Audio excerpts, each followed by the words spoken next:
Hey everyone, this is just going to be a quick video on the build I'm currently running. So this is just another variant of an Inquisitor Energy Blade crit build.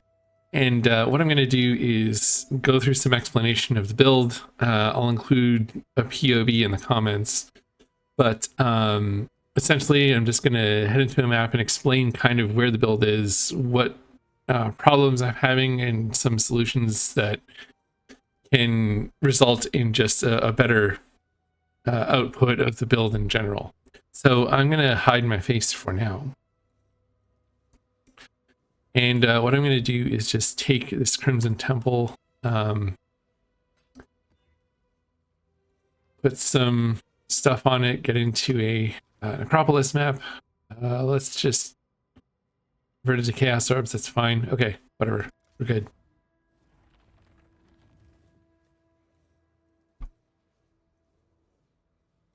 And I just want to make sure the sound is good. Yes, we seem to be doing fine.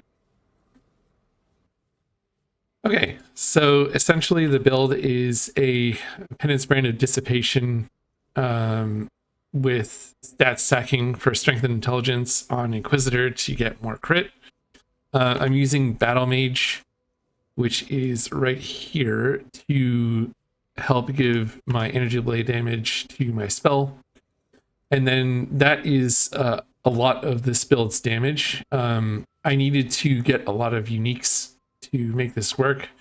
The belt is just a placeholder for now, but it is useful for ailment avoidance based on those conditions. I'm not meeting a bunch of them. But yeah, I at least started this build, which was kind of a bummer because you do need uniques to get this thing at least to a minimum. So instead of an Ivory Tower, I would start with a Ghost Writhe. Doesn't matter what the links are because you can get through the campaign with like a 4-link, which I did for the most part. Astramentus is a placeholder. I'm going to get a 3-rat Talisman. Wrathpith is endgame. And there are some other gear things that I need to do in terms of improving my resist because these rings are not that great. And again, this Cyclopean is a low roll, and I could get much better boots. In terms of my passive tree, I will need to get the Trader. I can't put it here because it will go onto Runebinder, so I'll have to change that socket to here probably. And then take Hexmaster and change that to the Trader instead. So there is going to be some shifting around of nodes because the POB has it here currently. If you don't see that correction in the POB, just be mindful that it is there.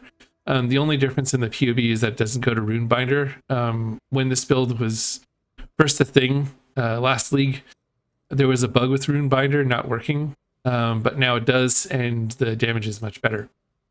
So just to make a note of that. If you actually want to take Hexmaster, that's different. Then you'll have to do some rejigging around here and find another socket. Obviously, you don't need minion instability, for example.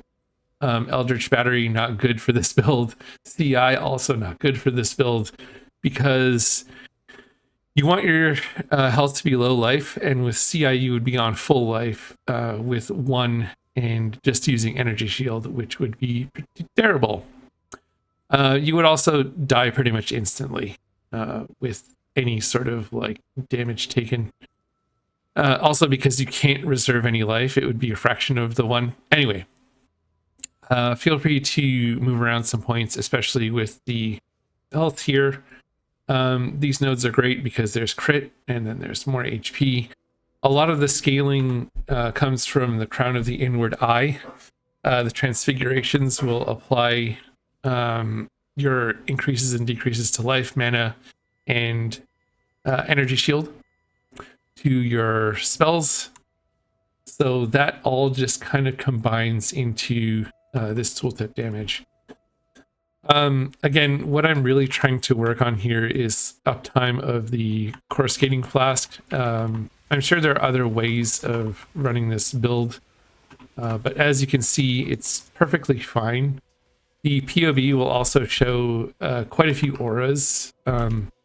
Just be mindful that if you're running maps, you might want to run Determination. And for more single target stuff, you can change that out for Wrath and get more damage. But you also do want to be reserving a lot of life because of the Ivory Tower. As you can see, ES per 100 reserved life. Yeah, so that's one of the scenarios where the build can fail a little bit to keep you going. But again, a lot of the toughness will have to come from just a lot thicker energy shield. So this is that kind of transition that you might have some problems with early on as you're going through. And it's what I had to deal with a lot in League starting this. So would I say that it's a decent League starter? Maybe, but I would say it's more of a second build because of all the unique support that it needs. And it took me quite a long time to get a 6-link, but that's just me. You might have an easier time,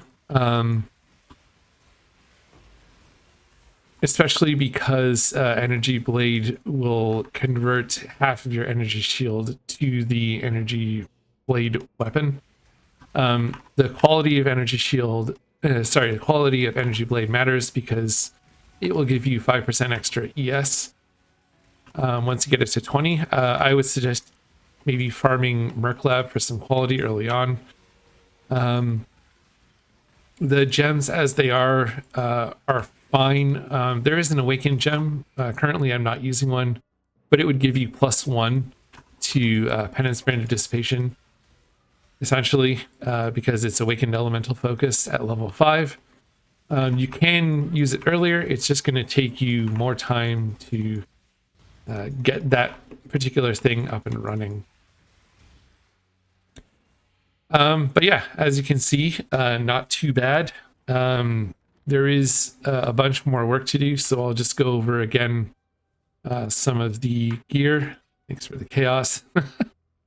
Right now I'm using some bad amethyst rings, so I'm not going to hover over them very much. My current energy blade damage is 96 to 1929. Pretty mid right now, but we're going to improve that. And again, that will be based on energy shield, which is 4,236. My level right now is 89. Really, I will want to pass down to these nodes to get life and ES. Like I said, I'm going to be changing the use of this socket to the Brutal Restraint that is in the POB. I'm still going to be taking this. I'm also going to try and get Instruments of Virtue on a Forbidden Flame and Flesh and go to a Pious Path instead, so I can have lingering regen as I'm going through maps. But this is definitely an early way to set things up. There are also a lot of other crazier setups on PoE Ninja that you can check out that have a lot thicker ES in the end. But this is just kind of a way to start off and get there. And this currently does not use any clusters, which is also great. That's another option in the end game. You can get some level 84 clusters for lightning damage. Put them in here, here, and here as well.